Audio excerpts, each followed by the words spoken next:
I was tired. I was poor. I was energized by songwriting. I used to say I could live on a song, right?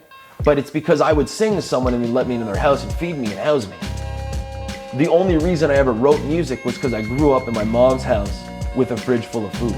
But I realized that I could move forward in my life by modeling other people.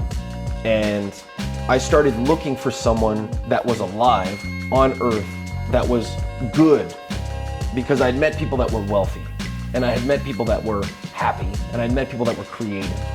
But I never met anybody that was like I wanted to be, where you're a moment. You're meeting someone and they have an intention, and it's almost rude sometimes to say no to people, right? And obviously you just know your boundaries, but I believe that accepting what people offer to you is like a form of love.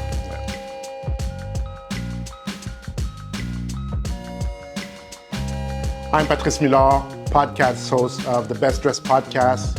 Why? Because I'm the best dressed. I have the pleasure of introducing an amazing person, Alec Mead, the Rockstar of real estate. We're gonna talk about real estate, business, music, of course, and I'm gonna give him some fashion tips because I think he thinks he dresses better than me, but you be the judge of that. So for people that don't know you, tell us about yourself. Hi, I'm Alec. I'm the Rockstar of real estate, and I'm for people that want to change the world while making infinite returns on real estate investing. If you don't know me up to this moment, I'm really sorry that you're meeting me, because you're never gonna forget this fucking day. Your life is forever changed. Did you actually come up with that name? The Rockstar Real Estate? Yeah. So we were at the Sandbanks retreat with Alfonso, and he said, you have to be the something. And having been literally a professional rock star for 10 years, that just fell. But what's really interesting about it is I wrote on paper, I am the Rockstar Real Estate, more than 1 year before I put it on this pocket right here. And in that year, I struggled with my identity. Who am I? Do I wanna, because you gotta put your thing on your social media, right? Right. You gotta put it there. And I want to change it once I put it there. That's who I am. I want to be that person. And one day, which happens very often, I just pretty much snapped. As enough is enough. I'm going to make the decision. I'm going to carve away everything else, and I'm just going to embrace the moment where I got the idea to be the Rockstar Real Estate and try it. Okay, so what was the turning point? What clicked? That's a great question. I think it has a lot to do with my peers. So I surround myself with people that are better than me and that make me push myself. So a lot of my friends make $70 million a month, and it blows my fucking mind, right? Like Russell Brunson and some of these guys, Ty Lopez, they're making crazy money. And it's because of social media. So like, even though I have superior real estate investing strategies and I can securely double money in 6 months, any amount of money, nobody fucking knows about it. So it's an ego thing. It's like, I'm a young man, I'm fucking, let's go, but nobody knows, right? And then people like yourself, who we had the opportunity to see me grow into this, phoenix or whatever that I am, you got to participate in some of that. And I feel like it's time for young people in Canada and globally to participate in the wealth shift from old money to new money. Right? And new money is all about the internet. It's all about what can I give you right now that's going to change your life? Because that's more important than financial freedom, because even people with financial freedom are miserable. And that breaks my heart, because I had no money for a decade. I had 6 strings and a pair of boots, and I was one of the happiest people I ever met. And let's talk about that, because I've seen you grow since we've met and all that, and you're very involved in real estate. You're an amazing person, but I've seen your growth and you're still growing. But talk about like those days before that. What was your life like? Because I know you touched a little bit on it. So yeah, well, I grew up in a suburb, right? Kind of like this, I guess, in like a farm town. And a small town had 3,000 people, and then when I left the town, it had 5,000 people. And now there's almost 10,000 people in that town. and I knew the mayor, and I knew the guy at the coffee shop, and I knew the only gas station attendant, and I knew the principal of the school, and I knew where he lived, and I lived in a very small community. Yeah. And the reason I chose music was because it was the single most powerful thing in everybody's life. And I wanted to change people's lives. So I decided at that point, I'm going to change the world with music. And I started studying the Beatles and Led Zeppelin and Pink Floyd and Black Sabbath and the Bee Gees and all these people that made a difference with words and sounds. And it wasn't until I was offered a serious recording contract that I realized that the music business is a business and that I was a product. And I wasn't happy being a product for somebody else. I started my music career wanting to perform the songs that I wrote and then walking to my corner cafe in my town and saying, "Can I play here on Friday?" And he said yes. And then I invited 20 people and I made $300. And it changed my life. I remember the first time that I made tickets, right? Which means I went and I got a printer and I got nice paper and I printed ink on it and then sold them for lots of money.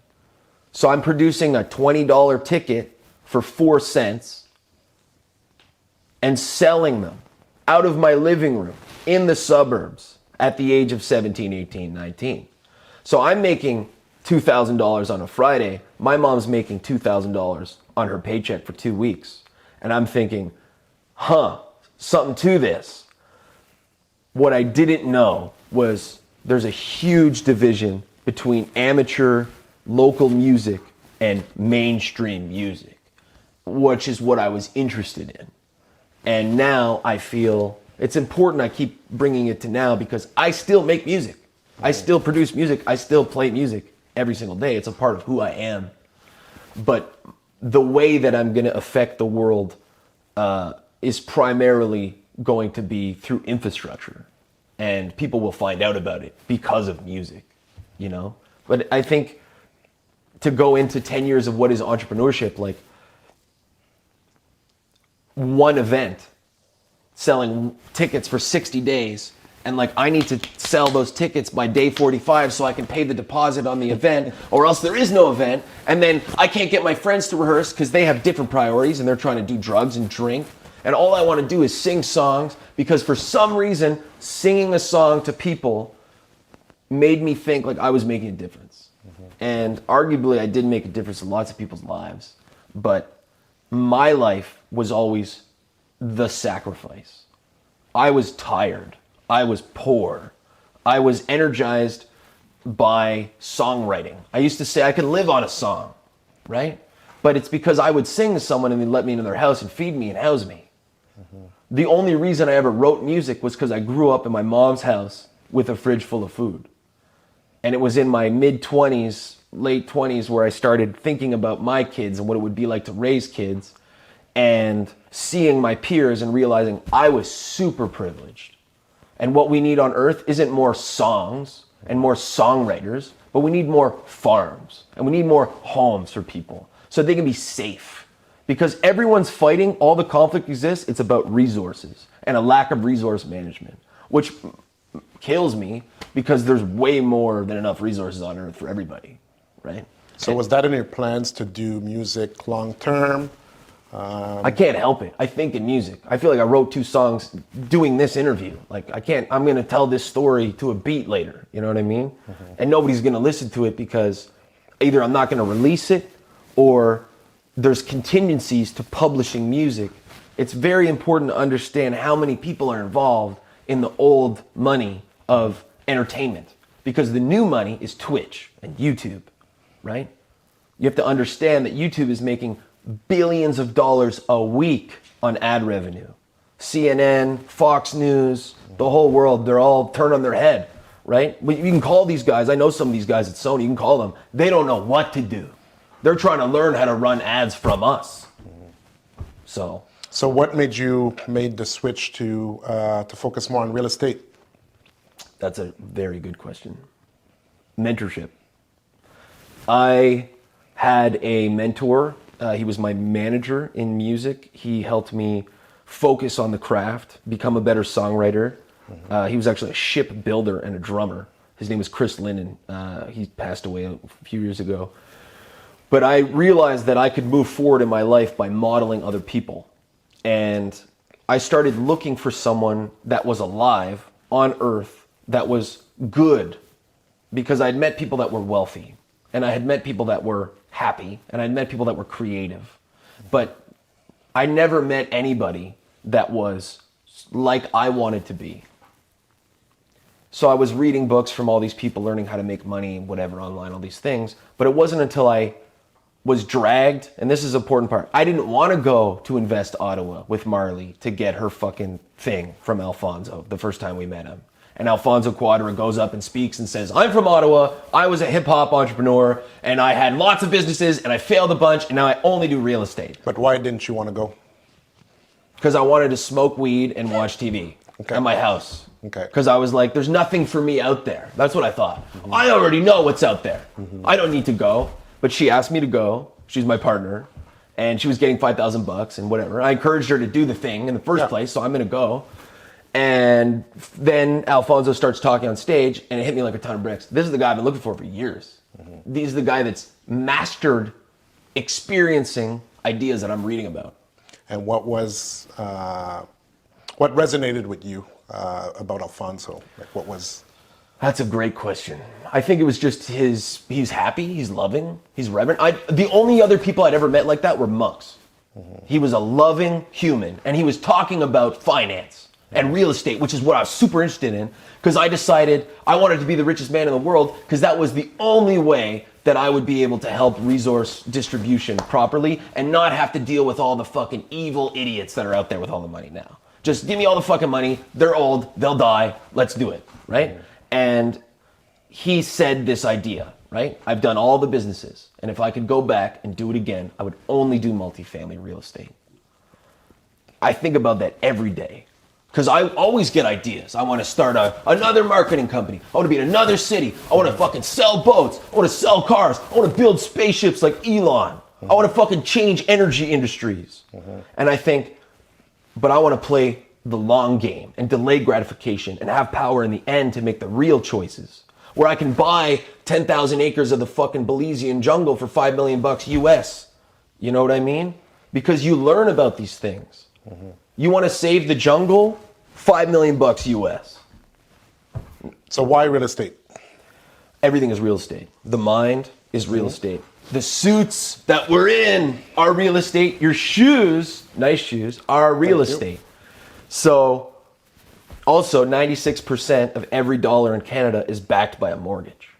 So if you're in finance in Canada, you're in real estate, right? Loblaws is one of the bigger monopolies in Canada. They do food. What do they have a lot of? Farms, grocery stores, factories, offices, real estate. Shopify. McDonald's is the big one. Everyone knows the real estate business. McDonald's is a real estate business, right? So why real estate? Because I want to have power, and I want to be unshakable, and I want to provide for as many people as possible. And I wish everyone was dancing and singing every day. I don't think that's going to happen until they're fed and housed. So in order to see the dream I had as a kid, where everyone's singing their own song and writing their own song and making their own movie, they need beds and food. So had you owned real estate before you met Alfonso? I was doing Airbnb, and I was lucky enough to grow up with my mom, who's a phenomenal, very smart lady, and we have some cottages that she rents in the summer. So she rents them in the summer, and it pays for them all year. Yeah. And then the Airbnb thing I was doing, I fell into it because one of my friends was going on tour in California and needed someone to watch their house, which I thought was a great opportunity. And in their house, they had Airbnbs. So I'm staying in this house downtown Ottawa and paying like $50 a month, or getting money and saying, I'm doing this, right? So barely. It was really meeting the mentor. Sorry, this is another human that is the way that I want to be, who is telling me this is what you need to do, and I'm going, fine, let's do it, right? So and all my friends didn't want to do real estate, and now they're coming around 5-6 years later. They've seen how much growth has happened, right? So talk to us about your first deal. Where was it? Interesting. How many doors and how did you feel? Okay, so experience. Great. So one of the first deals that we had under contract was the second deal we closed. Okay. Because it came back to us later. The first deal we closed was a 6-unit multifamily building we got as a foreclosure 2 hours away from Ottawa on the Quebec side. We paid $105,000 for 6 units. So that's about $17,850 a unit. And that year, we refinanced that building twice. We bought it and got refinanced for $150,000, which means the bank gave us a check for $120,000 on closing. So I got paid $15,000 to buy this building. Then a year later, it was worth $340,000, and I refinanced it again, and the bank gave us a check for $280,000. That building today is worth almost $500,000 3 years later. Wow. Right? So it's really important to understand that we used the education we were given to find opportunities that were aligned with our goals, and our goals were to grow fast. So we made 50 offers in a year and bought 2 things and tripled the value of both of them. And that was our first year in real estate that we bought real estate, because we did a whole year before we closed the deal of just offers and walkthroughs and spending other people's money on due diligence. Because I never had any money. You know what I mean? Like, I take every dollar I have and reinvest it into my business and my people, because other people's money is what matters. Other people's security, other people's freedom, other people's families. I'm lucky to be in a position where I get to provide that for other people. That's the thing that people sometimes don't understand, and they only see the end result where you close on those deals, but you got to put in those offers in, you got to do your walkthroughs, build that confidence, learn how to negotiate, you know what I mean? And then you end up, sometimes you have a deal under contract and then the numbers don't make sense in the end, so you have to back away. Sometimes the financing falls through, you know? Sometimes things like that happen, but then the more reps you do and the more you become more successful, and those 2 deals, I'm pretty sure, have changed your life. Absolutely. Yeah, absolutely. I've been able to help my mother retire, because she retired during the pandemic also. She worked in healthcare, so that's not a good time during the pandemic to be in healthcare. My life changed because something that somebody else told me was true. And for most of my life, I doubted everything I was told. Religion, stories, science, everything. And when I got that check from the bank, tax-free, for more than I paid for the whole building, it was a moment of grace and affirmation and total clarity, where this is the financial matrix. This is how you win, and everything else is on top of that. I think it's important what you said, because the second deal we closed was a month after the first deal, and I was in my 6 unit doing renovations, not me, I was holding the baby, right? But the team's doing renovations, and I'm saying, what happened to that other building we didn't buy? Let's call them. And then we called them and said, they can't close, can they? Because of the financing, right? Because it's a foreclosure. You can't get financing on foreclosure. They said, no, they can't close. When does their contract expire? Tomorrow. I said, we'll close cash. We have cash now, right? Investors come in, realize I was buying buildings for pennies on the dollar. They're like, take our freaking money. So we bought it cash. The next day, the other sellers called us and offered to buy it off us for way more than we paid. And we said no. And I never would have said no to $50,000 like that before. But I knew that the building was going to make me $500,000. And it was like moments like that where you go, I would have taken $50K before, because I didn't understand delayed gratification. I didn't understand sacrificing sensations for fulfillment, which that's kind of where the personal development and the Buddhism comes in. Because when I was in music, I was constantly seeking sacred music, right? I grew up in a town with a lot of churches, and then you come to Ottawa and there's mosques, and there's Sufi dancing, and there's salsa music, and there's all this different music, and you start to think about, you know, what's the difference between a secular and a sacred vibration, which that's a whole thing in itself, right? Yeah, so can you talk about this deal in Red Rock, because I think it's pretty cool and people need to know what you were able to accomplish, you and your partner. So sure. Talk to us about Red Rock. So Red Rock, Ontario is, it's a very small town. And there was a man that lived there, Michael Padju, and he died. And Marley and I decided at the beginning of our career that we wanted thousands of acres so we could build beautiful, beautiful places for people. And so she's always looking. The way I'm on social media, she's on MLS, right? So she finds this piece of land that fits our criteria. It's massive. And we talk to Padju's kids, and they don't want the land. They just want some money. And they're not really worried about anything. You know, they just want it to be fair. The realtor said, like, the land has all these different things on it, but we're just going to sell it as land, right? So we saw it as an opportunity. But that's not all we saw. We felt this kind of gracious thing because we were able to talk to Padju's kids, and they have a marathon they do, the town, every year. We're encouraging the marathon. And we started creating this vision of sustainable eco-cities, right? And I love the idea of like tall buildings that are covered in trees. And since we bought this land, we've now got land all over the world where we're connecting it through the internet, and we're going to build, and it's going to be like a new country almost. That's not really official, but that's kind of the vibe, right? So buying this land really separated us from most other investors because it's a long-term, it's a 50-year play, right? We've had the land or the property for multiple years, and we've just been doing paperwork and discovering things. And we actually discovered that there's a silver mine on the land that was hand mined like 100 years ago that still has tons of silver in it, but silver in the stock market at the time went down, so they stopped mining. So there's all kinds of tons of land, right? We got lakes and mountains, and it's crazy, right? It's like having a chunk of earth that we're taking care of. And we have short-term plans to be able to create affordable housing for young people where they can get into tiny homes, 100% financed, and pay like $250 a month for their mortgage, grow their credit, grow their net worth. Fantastic. And then we have long-term plans where we're building infrastructure that's sustainable, lasts thousands of years. It's called hempcrete, so it's limestone and hemp pulp. And you can build like stone with it, and the stone is heat resistant and carbon negative and lasts forever. So we're innovating in the building industry so that we can accomplish these goals.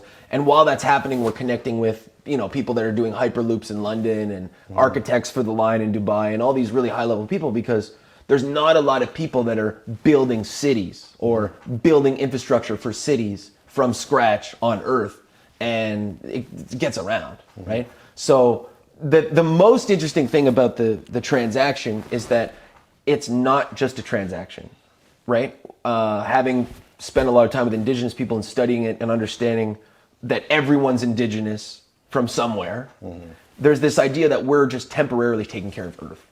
Nice. Right? So anything that we do there, it's thinking about my great, great, great, great, great grandkids. Are they going to enjoy it, or are they going to be proud of us for what we've done? Nice. And so far, we've just let them have the marathon, and we've learned about the needs of the community and the needs of Northern Ontario and the needs of Canada, and we're lining all that up. So we're talking to governments, we're talking to financial institutions, we're talking to people that create the laws, because in your wall here you have something called Tyvek wrap, which is like a plastic sheet that keeps moisture outside of the other materials in the wall. When you're building with hempcrete, none of that's necessary. So now we're revolutionizing the construction industry just to save money and because it's efficient, right? But things have been done a certain way for so long that everyone's like, that's how it is, you know? Nice. So that's what Red Rock is. And my favorite part of this is that the land itself touches Lake Superior. And Lake Superior is a part of the international shipping trade routes. So I can have shipping containers from any part of the world delivered on my land. And that means that we can work with anybody.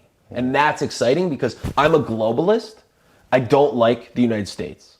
I never did. I'm a Canadian. I grew up watching Canadian TV. And my favorite thing about Canadians is that we're not Americans, right? So when you talk about doing business with India or Asia or Africa, it's much more exciting to me than what's going on in the United States. They've gotten enough attention. Good, right? good. So switching gears a little bit to fashion, because I couldn't help but notice your nice custom-made three-piece suit.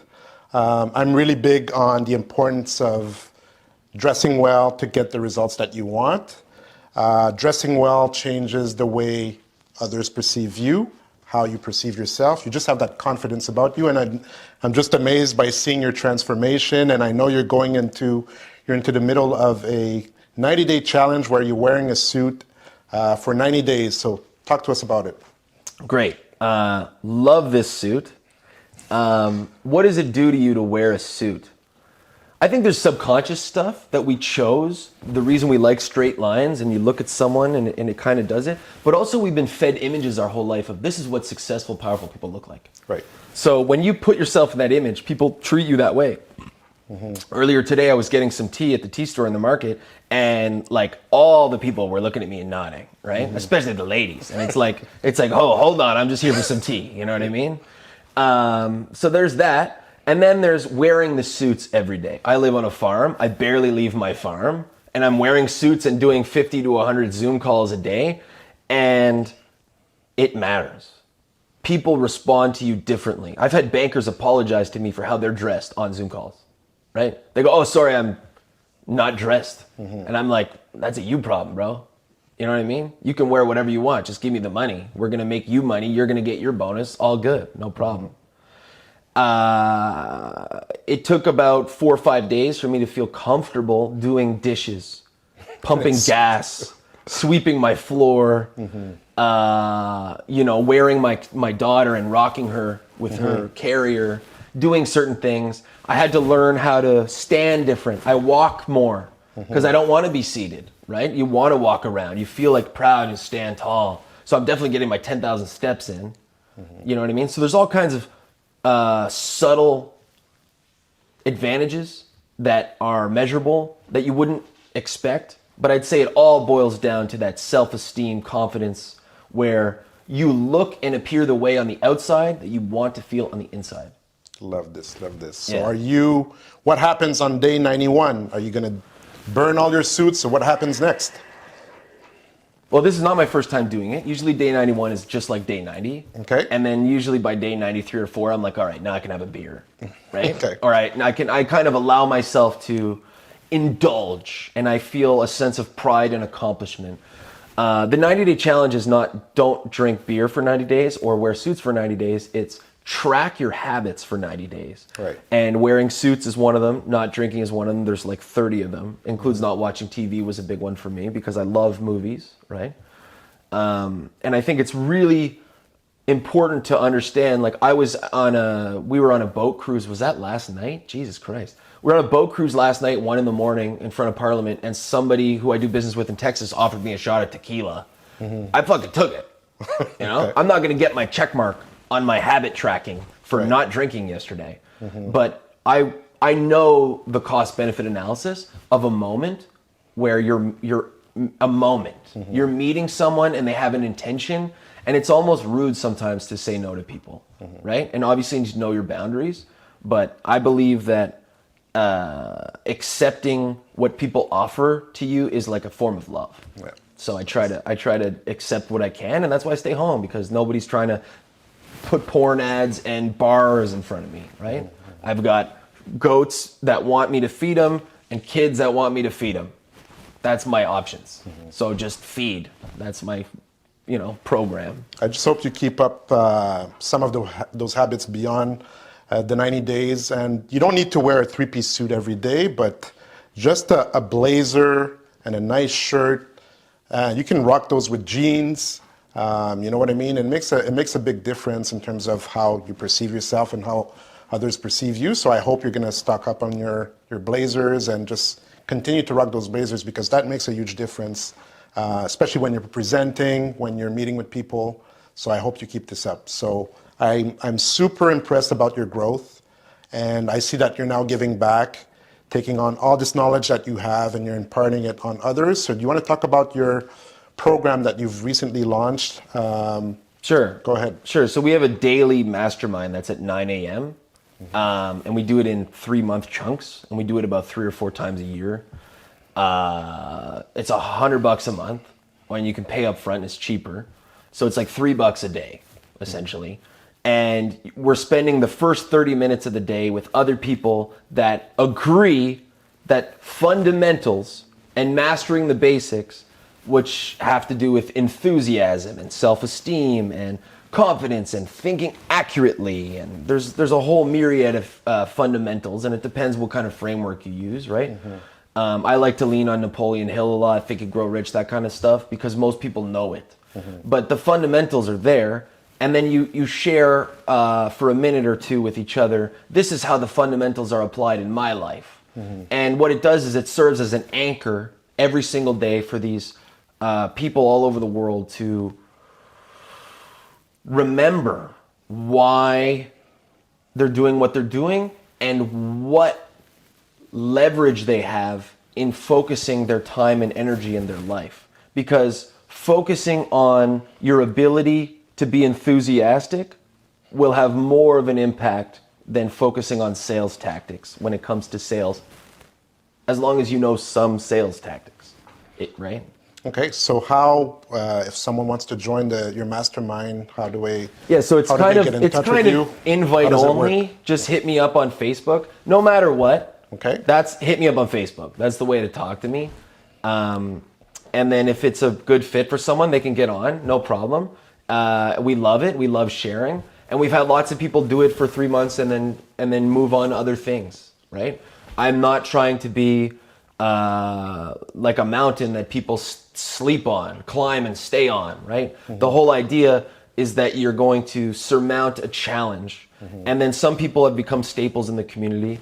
And we kind of have like a small little clique, I guess, of people that care about the fundamentals of success, right? Good. Well, thank you for your time again. I'm super excited to see you grow, because I still remember that first day when I met you, and looking at you now and what you do, yourself and your partner. And I don't know, you're someone to really pay attention to, and people need to follow you. And you're just a good person by nature, you know what I mean? You want to give back, you're authentic, and people can definitely learn a lot from you. So how can people reach you? Yeah, just Facebook's the best way. I think you can go on my website, allhailherbs.com, and book a yurt on my farm. Anyone in the world can come stay on my farm tonight, right? I'm open. It's $150. Could be more by the time you see this, but that's what the price was so far. So I'm not a secret. And it's an honor to hear you speak about me like that. I think of you, I hold you in the highest regard, and I wouldn't be me without you, honestly. I've always looked up to you, and I'm very impressed with the children you've raised, and both you and your wife are phenomenal humans, and I'm just honored to be here. Thank you. All right, that was a wrap. Had a great time to have this young man, because he still looks young, he still looks like a baby, on this show. So if you like what you saw, just continue to follow us, and I'll leave the floor to you. Yeah, thank you. This was the Best Dressed Podcast. And if you're not subscribed to this, then you're just not the best. I think it's really important to understand that I'm really easy to contact. Facebook's good. Otherwise, Telegram.